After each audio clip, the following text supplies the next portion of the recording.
I'm so excited to introduce this next person. She is a local actress and playwright. And she is full of passion for what she does. I can't wait for you to hear her story. I'd like to bring to the stage Milta Ortiz. The hardest thing for motherhood, for a self-centered artist like myself, is that life is no longer just about me, my hopes and dreams. It all started when I was unintentionally pregnant in graduate school at Northwestern University. And I could no longer hang out with my cohort and have drinks and eat and talk theater at the Irish pub we frequented. I was grossed out by the smell of fish and chips. Food billboards were disgusting and made me nauseous. I just wanted to sleep. And normally, I'm the first person to say yes to drinks and conversation, and always, usually, the last person to leave.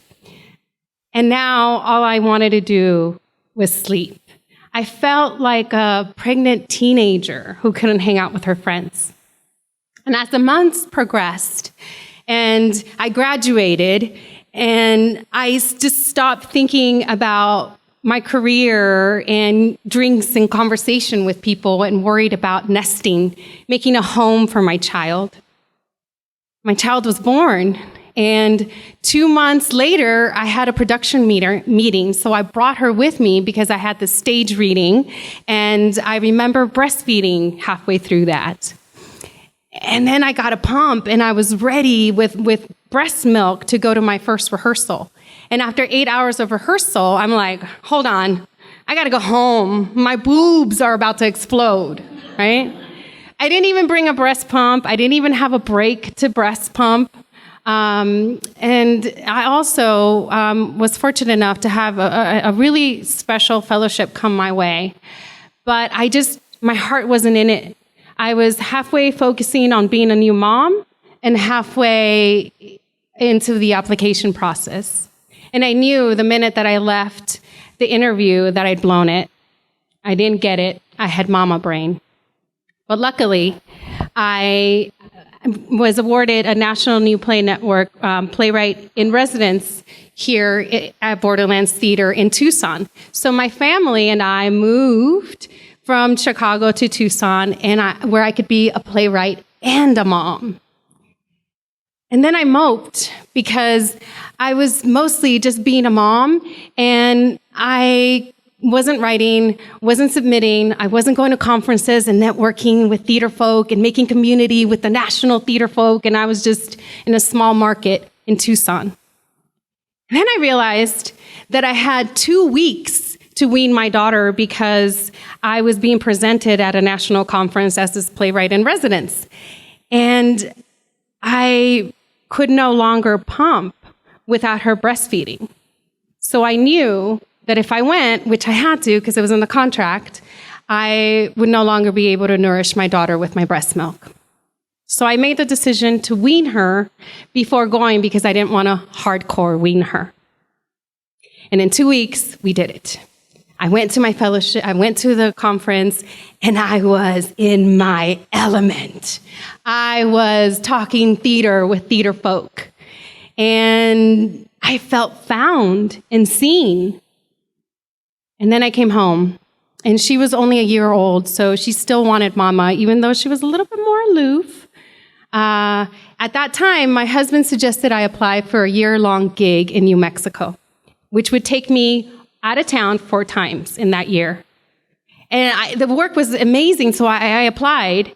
And it didn't hit me until I was signing the contract that would actually be out of town 3 times for 2 weeks and then 1 time for 6 weeks with a toddler.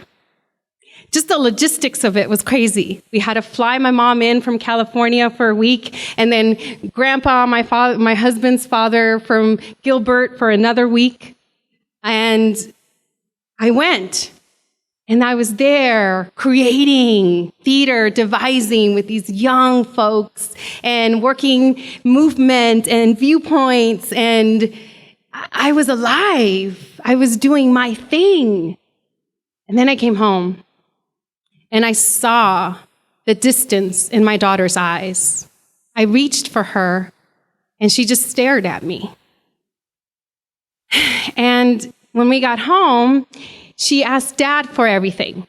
And this is the child that if I was in the shower, she would come into the bathroom and ask me for food, even though Dad was in the kitchen next to food.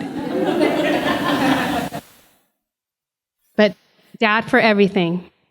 And then eventually, she asked me for Cheerios and chocolate chips, which is the mama snack that I make for her. So we were good. And then I had to leave again for another 2 weeks. And then we did this dance until it came time to be gone for 6 weeks. And I tried to prepare her as best as I could. And it was hard for me. The 6 weeks was a lot. And I planned to come back 3 weeks in. So 3 weeks in, I came home and I did laundry and I tried to hold her and I tried to be a mom. But it was hard for both of us because I was used to just taking care of myself for 3 weeks and being an artist and being alive and feeding my soul. So I went back, and again, I was the playwright director working with this awesome professional actors and these young people creating theater. And I came back.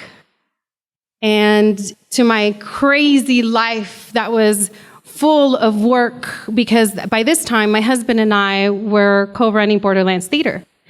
And I had a crazy schedule that I expected my toddler to fit into, to keep up with that schedule. And I wanted her to get in and out of the car as quickly as I did. And if you have children, you know that you cannot rush a 2-year-old or a 3-year-old, especially when their favorite word is no. And so she wasn't happy. I wasn't happy. It was not a good time. Fast forward to being unintentionally pregnant, same guy, same husband, at 43. And let me tell you, me sharing my age with you is a big deal. I normally do not divulge that information. I like to pass. You know, people look at me and they think I'm younger, and I'm like, yeah, I am. But I was pregnant at 43. And I found out the day before we had a week-long gig at the Kennedy Center, and we had already planned to fly my mom out to help us take care of Sol while Mark and I worked. I flew back home the next day. I saw an OBGYN. And then I got on a plane the following day to a month-long artist residency. The first group thing that we did there was a 4-mile hike. And I signed up because I love that kind of thing. And then I got home, or back to the place, and I had a brown spot. And I realized, I'm pregnant. I shouldn't be doing that. Note to self, you're pregnant. Remember that. And then 2 weeks later, there was red blood.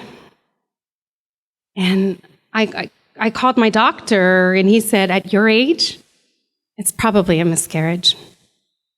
I didn't want to accept that. So I went back to my room and down the Google rabbit hole. What is a miscarriage? How does it happen? How can you prevent it? How can you fix it? What are the other options? How does it work to get pregnant again at 44? If I got pregnant once, then unintentionally, I can get pregnant at 44. I can do it. And I was in my room for a whole day, and the artist whom I just met realized that I wasn't around and came in and checked on me. And I was crying my eyes out. They brought me food. They held me. And I was scared to go to the ER because of my self-pay insurance. I was worried that it wouldn't be covered out of state. Finally, I went 2 or 3 days later, I went to the ER, and they confirmed, you're having a miscarriage. There was nothing in the sac. And I had to come to terms with, this is my last shot at having another baby. This is it. I'm not going to get pregnant again. My body didn't want to let go. I was having an incomplete miscarriage. So the blood comes and the blood goes away. And the blood comes and it goes away. And so I decided to go for long hikes and do yoga to bring it on. But it didn't happen until I got home, because at home I could bury it in the backyard. And I know where it is. Even though it's a rental, I know where it is. That helped me realize that the most important thing that I could ever do is be a mom. When it's all said and done, I want to be remembered as a good mom and a playwright and a writer and performer.